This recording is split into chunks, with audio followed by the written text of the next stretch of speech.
जय हिंद बच्चों। तो हम आपके लिए अर्धवार्षिक परीक्षा 2024-25 के लिए विषय रसायन विज्ञान कक्षा 11 का प्रश्न पत्र लेकर आए हैं।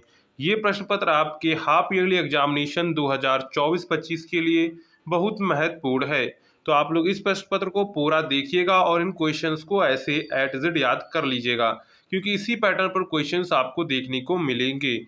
तो आप लोग इस टाइप के क्वेश्चंस की प्रैक्टिस करिए, आपका हाफ ईयरली एग्जाम 100% अच्छा जाएगा। और उससे पहले अगर आपने अभी तक चैनल को सब्सक्राइब नहीं किया है तो चैनल को सब्सक्राइब जरूर कर लीजिएगा और वीडियो को भी लाइक कर दीजिएगा। तो यहाँ पर आप लोग व्हाट्सएप ग्रुप और टेलीग्राम ग्रुप को ज्वाइन करना ना भूलिएगा, जिससे आपको इंपॉर्टेंट अपडेट्स और पीडीएफ वगैरह आपको प्रोवाइड की जा सकें। तो यहाँ पर सबसे पहले हम लोग जो है यहाँ पर कुछ आपको निर्देश दिए गए हैं पेपर को लेकर। यहाँ पर आप लोगों का पेपर जो है 70 नंबर का आप लोगों का पेपर होता है। तो यहाँ पर सबसे पहले हमारे बहुविकल्पीय प्रश्न आते हैं। जैसा हमारा पहला प्रश्न है, जल तथा हाइड्रोजन पराऑक्साइड निम्नलिखित में से कौन से नियम को दर्शाते हैं। तो जल तथा हाइड्रोजन जो पराऑक्साइड होते हैं वो किस नियम को दर्शाते हैं, तो वे गुणित अनुपात के नियम को दर्शाते हैं। किसको दर्शाते हैं? गुणित अनुपात के नियम को दर्शाते हैं। इसके बाद नेक्स्ट क्वेश्चन हमारा है, निम्न में से किस आयन में अयुग्मित इलेक्ट्रॉनों की संख्या शून्य है। तो किस आयन में अयुग्मित इलेक्ट्रॉनों की संख्या शून्य है, तो ये किसमें है, तो ये आपकी है Zn+2 Z इक्वल टू 30। क्या है? Zn+2 Z equal to 30। तो यहाँ पर ऑप्शन नंबर आपका जो करेक्ट हो जाएगा वो ऑप्शन नंबर यहाँ पर आपका जो है डी करेक्ट हो जाएगा। क्या करेक्ट हो जाएगा? Option number D. नेक्स्ट है, निम्न तत्वों में पी ब्लॉक का तत्व होगा।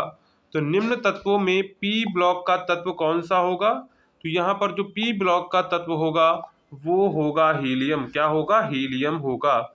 तो यहाँ पर ऑप्शन नंबर जो आपका करेक्ट हो जाएगा वो करेक्ट हो जाएगा ऑप्शन नंबर आपका ए करेक्ट हो जाएगा, हीलियम। क्या हो जाएगा? हीलियम। नेक्स्ट है, Na2S4O6 में सल्फर की ऑक्सीकरण संख्या है। यहाँ पर हमसे जो है Na2S4O6 में सल्फर की ऑक्सीकरण संख्या पूछी गई है।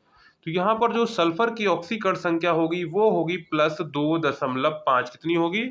+2.5। अगर हम लोग ऑप्शन से मैच करें तो ऑप्शन से कौन सा मैच करेगा? ऑप्शन नंबर आपका डी मैच करेगा, 2.5 करेगा। क्या करेगा? 2.5 करेगा। नेक्स्ट है BF3 है। तो यहाँ पर BF3 क्या है? उदासीन नाभिक स्नेही, उदासीन इलेक्ट्रॉन धनावेशित इलेक्ट्रॉन स्नेही, ऋणावेशित नाभिक स्नेही। तो BF3 यहाँ पर क्या है? तो BF3 जो है आपका उदासीन नाभिक स्नेही है। तो यहाँ पर ऑप्शन नंबर आपका जो है ए करेक्ट हो जाएगा। क्या करेक्ट हो जाएगा? ऑप्शन नंबर आपका ए करेक्ट हो जाएगा। नेक्स्ट है, CH2O में कार्बन की ऑक्सीकरण संख्या है। तो CH2O में कार्बन की ऑक्सीकरण संख्या क्या हो जाएगी? 0 हो जाएगी। क्या हो जाएगी? 0 हो जाएगी। तो यहाँ पर ऑप्शन नंबर जो आपका करेक्ट होगा वो ऑप्शन नंबर यहाँ पर आपका सी करेक्ट हो जाएगा, 0। क्या हो जाएगा? 0। तो ये हमारे जो हैं ऑब्जेक्टिव क्वेश्चंस हो गए हैं। इसके बाद जो आपके अति लघु उत्तरीय प्रश्न आते हैं, जैसे मूला अनुपाती सूत्र किसे कहते हैं। क्या कहते हैं? मूला अनुपाती सूत्र किसे कहते हैं। इसके बाद होता है आपका श्रोडिंगर का तरंग समीकरण। कैसा इस टाइप का होता है श्रोडिंगर का तरंग समीकरण, ये आपको याद कर लेना है। नेक्स्ट है, मेंडलीव की मूल आवर्त सारणी में कितने तत्व थे। तब उसमें कितने तत्व थे? तब उसमें जो है 63 तत्व थे। कितने थे? 63 तत्व थे। कितने तत्व थे? 63 तत्व थे। इसके बाद नेक्स्ट देखते हैं,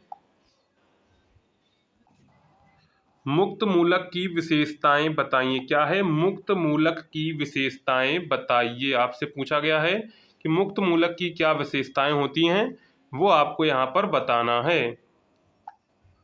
नेक्स्ट है, Cr2O7 की पावर -2 में क्रोमियम की ऑक्सीकरण संख्या ज्ञात कीजिए।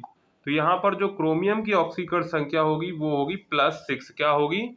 +6 होगी। नेक्स्ट है, नाभिक स्नेही अभिकर्मक के 2 उदाहरण लिखिए। क्या है? नाभिक स्नेही अभिकर्मक के 2 उदाहरण लिखिए। नेक्स्ट है, इलेक्ट्रॉन की 2 विशेषताएं लिखिए। क्या है? इलेक्ट्रॉन की दो विशेषताएं लिखिए। नेक्स्ट है आपका द्रव्य की अविनाशिता का नियम क्या है। क्या है? द्रव्य की अविनाशिता का नियम क्या है, उसके बारे में आपको लिखना है। इसके बाद क्वेश्चन नंबर 4 आता है हमारा, CaCO3 के 20 ग्राम में मोलों की संख्या है। तो CaCO3 यानी कैल्शियम कार्बोनेट के 20 ग्राम में मोलों की संख्या कितनी है? 0.2 मोल है। कितने हैं? 0.2 मोल हैं। तो यहाँ पर राइट आंसर इसका हो जाएगा आपका 0.2 मोल। कितना हो जाएगा? 0.2 मोल।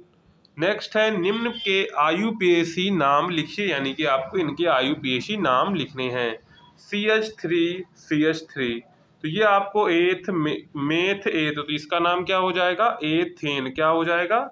एथेन। पहले का नाम हो जाएगा एथेन। क्या हो जाएगा? एथेन। दूसरा है यहाँ पर हम लोग काउंटिंग के मेथ एथ प्रोप, और यहाँ पर अल लगा हुआ है यानी कि एल्डिहाइड लगा हुआ है, तो क्या हो जाएगा? तो ये हो जाएगा आपका प्रोपेनल। क्या हो जाएगा? प्रोपेनल। इसके बाद नेक्स्ट है CH, यहाँ पर कर लेंगे CH3CH2COOH। ये ओइक समूह लगा हुआ है, 1 2 3 कार्बन, मतलब कि प्रोप एनोइक एसिड। क्या है? Propanoic acid. क्या हो जाएगा? प्रोपेनोइक एसिड हो जाएगा।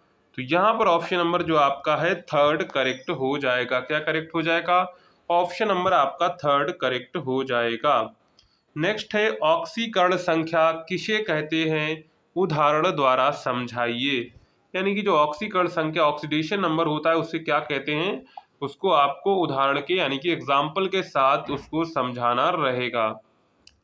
नेक्स्ट है आपका, परमाणु त्रिज्या तथा आयनन विभव की परिभाषा दीजिए। क्या है? परमाणु त्रिज्या तथा आयनन विभव की परिभाषा दीजिए। इसके बाद क्वेश्चन नंबर 5 पर आ जाते हैं। तो क्वेश्चन नंबर 5 में क्या कहा गया है? क्वेश्चन नंबर 5 का पहला क्वेश्चन है, परमाणु द्रव्यमान व आणविक द्रव्यमान को स्पष्ट कीजिए। यानी कि जो परमाणु द्रव्यमान होता है वह आणविक द्रव्यमान क्या होता है, दोनों को आपको स्पष्ट करना है। नेक्स्ट है आपका, समस्थानिक को उदाहरण द्वारा स्पष्ट कीजिए, इसकी दो विशेषताएं भी लिखिए। तो समस्थानिक को उदाहरण द्वारा स्पष्ट कीजिए, इसकी विशेषताएं भी लिखिए। ये आपको लिखनी है कि समस्थानिक क्या होता है, उसका उदाहरण और इसकी विशेषताएं क्या होती हैं। नेक्स्ट है इसी में हमारा क्वेश्चन, रेडॉक्स अभिक्रिया किसे कहते हैं? उदाहरण द्वारा समझाइए। यानी रिडक्शन जो आपकी अभिक्रिया होती है, रिडक्शन जो क्रिया होती है, रिएक्शन होती है, उसको आपको बताना है। नेक्स्ट है, विषम विदलन को उदाहरण द्वारा समझाइए। क्या है? विषम विदलन को उदाहरण द्वारा समझाइए। यानी कि विषम विदलन क्या होता है, उसको आपको उदाहरण द्वारा समझाना है। इसके बाद क्वेश्चन नंबर 6 पर आते हैं। तो ये आपको अब क्वेश्चंस एक एक करके आपको अथवा करके उदाहरण में देखने को मिलेंगे। जैसे यहाँ पर पहला क्वेश्चन है, आयन इलेक्ट्रॉन विधि द्वारा रासायनिक समीकरण को संतुलित करने का नियम लिखिए। यानी कि आयन इलेक्ट्रॉन विधि द्वारा हम लोग जो है समीकरण को कैसे संतुलित करते हैं, ये हमको बताना है। अथवा में अगर आपको ये नहीं आता है तो आप दूसरा कर सकते हैं, पाउली के अपवर्जन नियम को उदाहरण द्वारा स्पष्ट कीजिए। यानी कि पाउली का अपवर्जन नियम क्या है, उसको उदाहरण द्वारा स्पष्ट कीजिए, वो आपको यहाँ पर स्पष्ट करना है। नेक्स्ट है, खा इसी में मेंडलीव की मूल आवर्त सारणी की विशेषताओं का वर्णन की। यानी कि जो मेंडलीव की मूल आवर्त सारणी थी उसकी क्या विशेषताएं थी, वो आपको यहाँ पर स्पष्ट करनी है। इसके बाद हम लोग अथवा देखते हैं। अथवा क्वेश्चन क्या कह रहा है, सोडियम सल्फेट Na2SO4 में उपस्थित विभिन्न तत्वों के द्रव्यमान प्रतिशत की गणना कीजिए। यानी कि द्रव्यमान प्रतिशत की यहाँ पर आपको गणना करनी है। नेक्स्ट है क्वेश्चन नंबर 7 का तो यहाँ पर कहा गया है, ब्रोमीन युक्त एक कार्बनिक यौगिक ने विश्लेषण करने पर निम्न आंकड़े प्राप्त हुए हैं। 0.123 ग्राम में 0.009 ग्राम CO2 तथा 0.0507 ग्राम H2O दिया। दूसरा है 0.185 ग्राम ने 0.319 ग्राम AgBr यानी कि AgBr दिया। तो यौगिक का हमको मूलानुपाती सूत्र ज्ञात करना है। अथवा में अगर आपको ये नहीं आता है तो आप अथवा वाला कर सकते हैं, CuS copper sulphide plus HNO nitric acid gives out CO NO3 का whole twice plus NOH2O plus S को ऑक्सीकरण संख्या विधि द्वारा संतुलित कीजिए। तो यहाँ पर आप लोग क्या कर सकते हैं, यहाँ पर आप लोग दोनों में से कोई एक यहाँ पर कर सकते हैं। इसके बाद खा क्वेश्चन और हमारा लास्ट क्वेश्चन है, क्वांटम कितने प्रकार की होती हैं, यानी क्वांटम संख्याएं कितने प्रकार की होती, प्रत्येक प्रकार को समझाइए।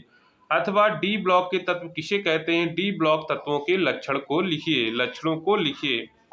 तो यहाँ पर आप लोग क्या कर सकते हैं, दोनों में से कोई एक यहाँ पर आप लोग कर सकते हैं, जो भी आपको दोनों में से आता हो। तो इस प्रकार आप लोगों का क्लास 11th का हाफ ईयरली केमिस्ट्री का क्वेश्चन पेपर हो जाता है। ये क्वेश्चन पेपर आपके एग्जाम के लिए इम्पॉर्टेंट है, तो आप लोग इस क्वेश्चन पेपर को एग्जाम से पहले जरूर एक बार देख लीजिएगा। तो चलिए, अगर आपको वीडियो पसंद आया हो तो वीडियो को लाइक, चैनल को सब्सक्राइब और वीडियो को शेयर करना ना भूलिएगा। मिलते हैं नेक्स्ट वीडियो में, तब तक के लिए जय हिंद।